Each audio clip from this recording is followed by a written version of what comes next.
California and Texas, two giants of America, locked in a never-ending rivalry. These states aren't just neighbors, they're polar opposites, constantly battling for the spotlight. Whether it's politics, sport, or who can steal the most jobs, they're always trying to outdo each other. But what if their competition turned into something bigger? Imagine a war between the Lone Star State and the Golden State. Two economic powerhouses, two armies of fiercely proud people going head-to-head. Who would come out on top? Texas has a military edge with more veterans and gun owners. California boasts a massive population and cutting-edge tech. But wars aren't won on paper, they're fought on the ground. With resources stretched thin and massive battles for critical territory, this clash could be brutal. So if these two titans ever faced off, who would win? Let's break it down. California and Texas are the two most populous states in the US, with 38.9 million and 30.5 million people respectively. But these aren't just numbers. They represent two massive powerhouses, each with the resources to sustain a war effort. Their economies are equally impressive. California's $3.9 trillion GDP rivals the size of India's economy, while Texas's $2.6 trillion is comparable to Italy's. Even on a per-person basis, California leads with a GDP per capita of $102,527 compared to Texas's $86,004. But in a war, population and GDP alone won't determine the winner. What about the people who would do the fighting? Both states contribute heavily to the military, with California sending 19,504 recruits in 2018 and Texas close behind at 18,760. Here's the twist. Texas punches above its weight, with a higher percentage of recruits relative to its young adult population, while California is closer to the national average. Could this mean Texas has the edge in attracting more combat-ready recruits? Then there's the National Guard. Often dismissed as weekend warriors, these units are anything but. Members undergo rigorous training and frequently serve overseas. Between 2001 and 2015, 428,000 National Guard members were deployed in the War on Terror. In this critical reserve force, Texas takes the lead with 21,000 troops, including elite special forces units like the Green Berets. California isn't far behind, with 18,000 troops and its own special forces. The two states have the largest veteran populations, 1.8 million in California and 1.6 million in Texas. On paper, California has more veterans, but Texas wins proportionally, with 4.5% of its population having served compared to California's 3.8%. What about law enforcement? California has 148,000 police officers, while Texas fields 140,000. But once again, the numbers favor Texas proportionally. 0.45% of its population serves in law enforcement versus California's 0.38%. So far, Texas seems to have an edge in military experience and training, even with its smaller population. But is this enough to guarantee victory? What about sheer manpower? All male residents in the United States, whether they are citizens or non-citizen immigrants, must register with the Selective Service System between the ages of 18 and 25. Currently, the maximum age for conscription is 26. There are a few exceptions, such as men who are disabled, hospitalized, or incarcerated. Biological women who are now living as men are also not eligible. No draft has taken place in the United States since 1973. The following year, the US military became an all-volunteer fighting force. Nevertheless, the Selective Service System remains in place and can be revived at any time. That means that each state has a good idea about what its military-aged male population is. Texas has a younger population than California, with a median age of 35.6 compared to California's median age of 37.9. California has a slightly more male-skewed population than Texas, with males comprising 49.7% of California's population compared to 50.01% in Texas. However, due to the younger age distribution in Texas, a higher percentage of Texans will be eligible for military service than Californians. If a war got very dicey, there's nothing that would prevent Sacramento and Austin from raising their draft ages. The current limit at 26 years is fairly recent in the history of the Selective Service System. During World War I, when it was introduced, the maximum age was 30. The age was raised to 45 in 1918. During World War II, the maximum age for actual conscription was 37, but the 1940 peacetime draft law required men up to the age of 45 to register for the draft. In a desperate situation involving a war between two states, the draft age would likely be raised. although we can't be certain how high. Currently, California has about 15.9 million people between the ages of 20 and 49, while Texas has approximately 13.3 million in the same age range, as of 2024. These are the people likeliest to be called upon to serve. As we've seen in Ukraine, the median age of soldiers serving in modern conflicts will be higher than in the past, thanks to an overall aging global population. While California would have an edge in overall manpower, there is another factor among the respective civilian populations subject to conscription to consider: familiarity with firearms. The United States far outpaces any other country in the world in terms of private ownership of firearms. This does not mean that Californians and Texans would bring their personal rifles to the conflict. It would be impossible to solve the logistical difficulties in supplying the different types of ammunition. The states would adopt standard weapons. However, the amount of existing armed civilians could prove important in two ways. First, basic firearms training is required in order for civilians to own such weapons legally. Second, armed civilians would make occupying territory much more difficult and increase damage to the occupying army. World Population Review lists 45.7% of Texans as owning firearms in 2024. This number is significantly above California's 28.3% of armed civilians. Again, Texas would have a disproportionately better prepared population for a conflict. But geography can prove the bane of even the most numerically superior, well-trained, and well-armed fighting force. How would this play out? Texas and California are the second and third largest states in size, respectively, with areas of 268,596 square miles to 163,695. There is more area to occupy in Texas, although most of the population is concentrated in the eastern part of the state. Texas is ranked 24th in population density among the 50 states, with 117 people per square mile. An offensive from California would still encounter the population centers of El Paso, Midland, San Angelo, Abilene, Lubbock, and Amarillo before getting to the east. But overall, there's a lot of sparse land. Texas might wind up having a bigger problem, since California has a larger population and a smaller area. It's significantly more population dense. The San Francisco Bay and Los Angeles metro areas have the highest densities, but most of the state is population dense. California is ranked 11th out of 50 in population density, with 250 people per square mile. Aside from the far northern and some eastern parts of the state, there are a lot of people to go through, especially because any offensive coming from Texas would come through the densely populated southern part of the state, where troops from Los Angeles and San Diego will be able to mobilize quickly. So in a scenario involving a Californian offensive into Texas, troops from the eastern part of the state would have more space to cover and a long line to defend from the panhandle down to the border.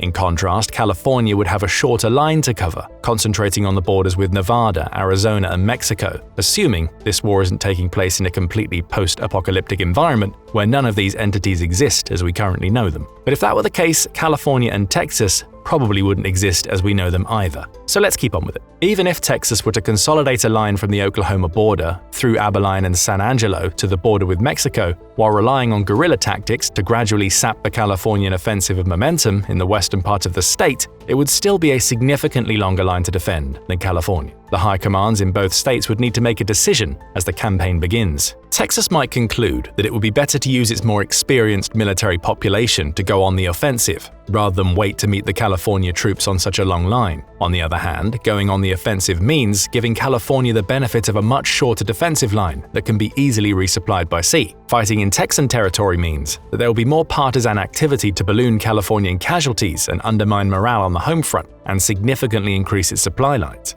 Supply lines are vital because this war would likely turn into a war of attrition. Both states could wind up trying to take the offensive, but it's unlikely either would have enough of a military advantage over the other to close things out in a decisive battle. Staying power could prove the deciding factor. Both states have a major advantage in the amount of shoreline they have. The National Oceanic and Atmospheric Administration lists California as having 3,427 miles of shoreline. Texas isn't far behind with 3,359 miles. This means that in a war, both states could resupply their forces by sea, and since the shorelines of both states are at their western and easternmost extremities, respectively, they would be the last things the enemy offensives reach. Cutting either sea route would be challenging. California has a larger total trade volume, with $1.55 trillion in goods traded in 2024, compared to $1.01 trillion for Texas. This significant difference indicates that California maintains more extensive trading relationships than Texas. However, unlike California, Texas has a trade surplus. Texas has been the top exporting state in the US for over 2 decades now, with exports at $342 billion in 2021 and $195 billion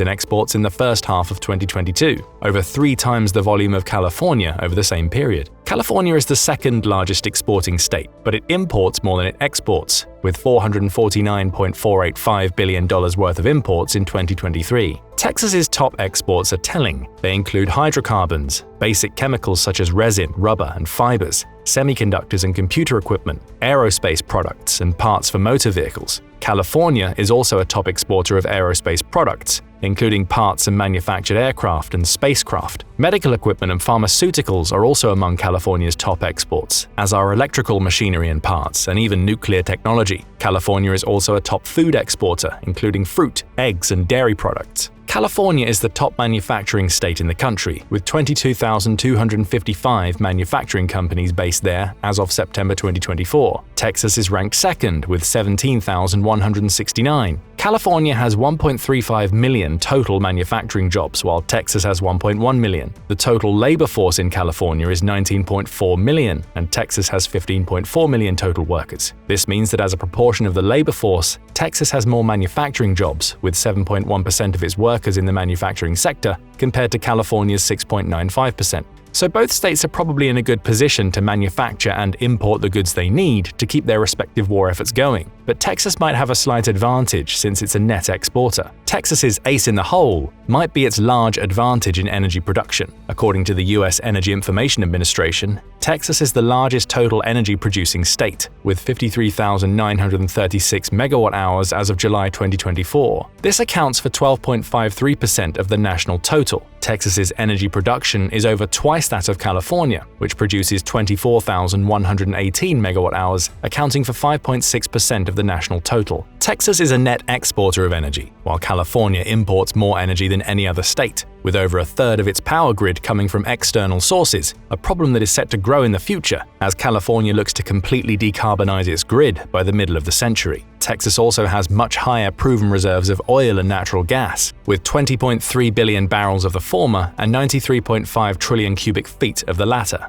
If Texas were its own nation, it would be one of the world's top 10 energy producers. Meanwhile, California has a comparatively paltry 1.5 billion barrels of oil in reserve and 1.07 trillion cubic feet in natural gas. California does not import its energy from Texas, which makes it less vulnerable, but the latter nevertheless has a big edge in this area. Texas has more energy to keep itself in the fight for longer. But which of the two states produces more food? California is the leading agricultural state in the US, with $11.1 billion worth of products sold in 2022. With over a third of the nation's vegetables and 75% of its fruit and nuts, California is a net exporter of food, with 30% of its food produce going elsewhere. Texas is also a food exporting state, with 11% of its agricultural produce going elsewhere. It specializes in livestock and dairy, but corn is another top product. Texas's agricultural produce amounted to $32.2 billion in 2022, although non-edibles like cotton and wool took a decent chunk of the total. Both of these states can feed themselves, though California has more room for error. With that in mind, and Texas having a significant energy advantage and a more militarily prepared population, one might think that it's starting to emerge as the likelier winner. But California might have an ace up its sleeve. It's the headquarters of America's tech sector thanks to Silicon Valley. Although more technology companies have moved to Texas in recent years, California's tech industry is still significantly larger, with about 1.5 million tech workers to Texas's 867,000. Many of the tech workers that moved to Texas during the pandemic are now leaving,